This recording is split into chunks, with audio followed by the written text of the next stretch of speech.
This is how to play Jamie Smart's Hero Slam. Hero Slam is a fast-paced card game where you'll embark on an epic adventure to save the Enchanted Forest. Take turns to flip over cards, build your team of heroes, go on side quests, use special imps, and ultimately try to defeat the final villain. Here we'll teach you how to play the game for 2 to 4 players, but check the rule booklet for a 1-player variation. Before we get to the gameplay, let's set up the board and the Enchanted Forest deck. The game board is divided into 3 main areas: the underworld, where fallen heroes go, the trash, where all non-hero cards are discarded after use, and the Enchanted Forest, where you will draw cards to collect heroes and encounter challenges. To prepare the Enchanted Forest deck, first set aside the fate cards and the villain cards. Then shuffle the remaining cards together thoroughly and place this deck face down on the Enchanted Forest space on the game board. Finally, remove the top quarter of the deck and put it back in the box. This way, you'll never be sure who is waiting for you in the forest. Now it's time to add the villain. There are 6 possible villains you could face at the end of your quest through the Enchanted Forest, but you won't know which one is waiting for you until the end of the game. To choose a villain, shuffle the 6 villain cards face down. Pick one at random without looking, and slide it face down under the Enchanted Forest deck, so it will be the last card drawn. Put the remaining villain cards back in the box. Next, you'll choose your fate. Each fate is the leader of a specific clan, and you will play as one of these fates throughout the game and get to use their special power. Each player should pick a fate card at random and place this card face up in front of them. You can use your fate's power multiple times throughout the game, whenever it applies. Return any leftover fate cards to the box. Now let's look at the hero cards in a little more detail. Throughout the game, you'll be trying to collect as many heroes as you can to help you defeat the villain. But watch out, some heroes are more powerful than others. Each hero has different levels of strength, intelligence, and magic, rated by a number from 0 to 5 on their card. The higher the numbers, the more powerful the hero is in each discipline. You can also see how powerful a hero is overall by looking at their total score, which is the sum total of their power in each discipline. Each hero also belongs to a clan that corresponds to the fates, either human, creature, forest, or animal.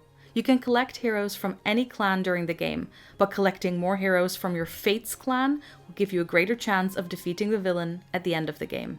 Before we go, you'll need a few hero cards to start off. To find them, each player should split the Enchanted Forest deck at random and take the first 3 heroes they find as their starting hand. Be sure to leave any cards that aren't heroes where they are in the deck. Then replace the top of the deck for the next player to split and find their heroes.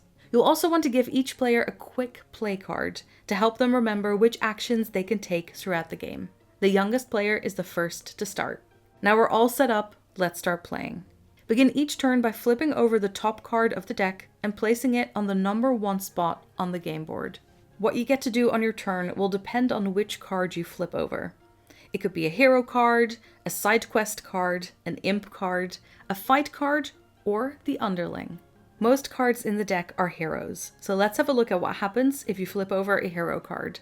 When you turn over a hero card, you'll need to make a decision. Do you take that hero straight into your hand to add to your team, or do you risk turning over another card? If you flip a second card, you could find an even more powerful hero, but you could also lose the first hero you turned over, or encounter an obstacle. If the second card you flip over is also a hero, and its total score is higher than or equal to the total score of the first hero, you may choose to take both heroes and end your turn.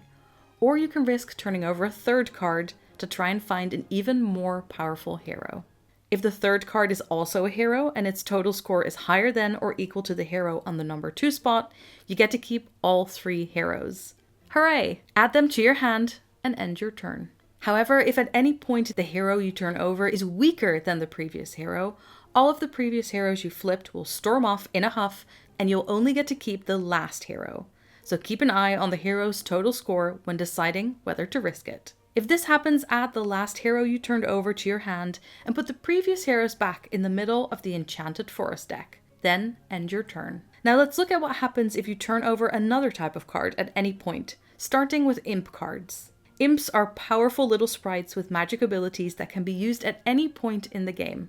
If you turn over an imp, you may not turn over any more cards. Take both the imp and any heroes you previously turned over into your hand and end your turn. You may now use this imp's power at any point in the game. Yes, any point, even if it's not your turn. You may only use each imp once. After you've used an imp, place that card in the trash. And you may only ever have 3 imps in your hand at any time. If you turn over another imp when you already have 3, you must either trash that imp or immediately use one of the imps you're holding to make room. Next up, let's look at side quest cards. These cards represent risky side quests that will wipe out some of your heroes but can also earn you useful bonuses. After you've turned over a side quest, you may not turn over any more cards.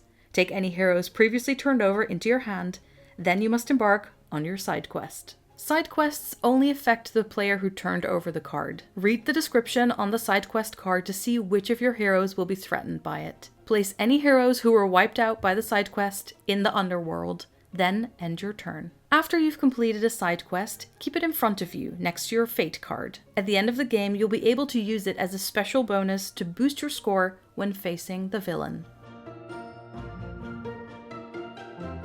Another card you might turn over is a fight card. These cards will prompt a brawl between your heroes and your opponents. After you've turned over a fight card, you may not turn over any more cards. Take any heroes previously turned over into your hand. You must now declare a fight against all other players. Look at the heroes in your hand and choose which discipline the fight will be in: intelligence, strength, or magic. Announce the discipline to your opponents. All players choose one of their hero cards to enter into the fight and lay it face down in front of them. Then the player whose turn it is shouts "Fight!" and everyone flips over their cards. You may also choose to play an imp, a brawler imp to boost your score, or a mindbender imp to change the fight's rules. As imps can be used at any point in the game, during a fight you might want to wait until everyone's flipped over their heroes to surprise your opponents. Your fate's power could also help you in a fight, so remember to check it. Whoever has the highest score, or the lowest if a mindbender imp has been used, in the fight discipline wins. They get to keep their winning hero and may also choose one of the heroes they beat to take into their hand. All other losing heroes are sent to the underworld, the fight card is placed in the trash, and the player who declared the fight ends their turn. The final type of card you might turn over is the Underling. This creepy little creature is the villain's assistant, and it will try to take out one of your heroes. After you've turned over the Underling, you may not turn over any more cards. Take any heroes you previously turned over into your hand. The Underling will take out your weakest hero. So look through your hand to find the hero card with the lowest total score and place that card in the underworld. Now put the Underling back in the middle of the Enchanted Forest deck, ready to jump out at someone else and end your turn. After the Underling has been revealed 3 times, move it to the trash. Now that you've seen what to do with each type of card that you might flip over during the game, continue taking turns until all cards have been flipped and the villain card at the bottom of the deck is revealed. It is now time to face the villain. As soon as the villain card at the bottom of the deck is revealed, turn it over so all players can see who they're up against. Unfortunately, all your imps will now scurry away in fear, so place any imps still in your hand in the trash. Now look through the hero cards in your hand. Lay all the heroes that are in the same clan as your fate face up in front of you. Shuffle all your remaining heroes and place them in a face down pile to one side. To win the game, players must beat the villain in any one of the 3 disciplines: intelligence, strength, or magic. Add up your clan heroes total in each discipline, along with the bonuses from any completed side quests. For example, if you have completed the 3 magic side quest, add 3 to your total magic score. If your total score for any one of the disciplines is higher than the villain's score in that same discipline, you will be able to defeat them. Any hero who can defeat the villain with just their clan heroes and side quests instantly wins the game and is crowned Savior of the Forest. However, if no clan can beat the villain alone, your other heroes will now enter the fray. Each player should turn over just the top card of their remaining face-down hero deck and add it to their clan heroes. Again, players check to see if they can beat the villain in one of the disciplines. If you can, you win. If you can't, keep simultaneously turning over one new hero at a time until a winner can be declared. Any players who run out of heroes must resign. but other players can still keep adding heroes. If on any turn 2 or more players can beat the villain, the player who can beat the villain by the most on that turn should be declared the winner. However, if players are completely tied, they should all be crowned Saviors of the Forest and admired forevermore for their display of teamwork. If you run out of heroes or no player can beat the villain, your attempts to save the Enchanted Forest have this time been fruitless. Lick your wounds, give your heroes a pep talk, and try again another day, or right now. And that's how you play Jamie Smart's Hero Slam. Want to know more about the heroes and how they got there? Find a mini-comic introducing the story in the rule booklet, as well as gameplay FAQs and a one-player variation. Your adventure begins here.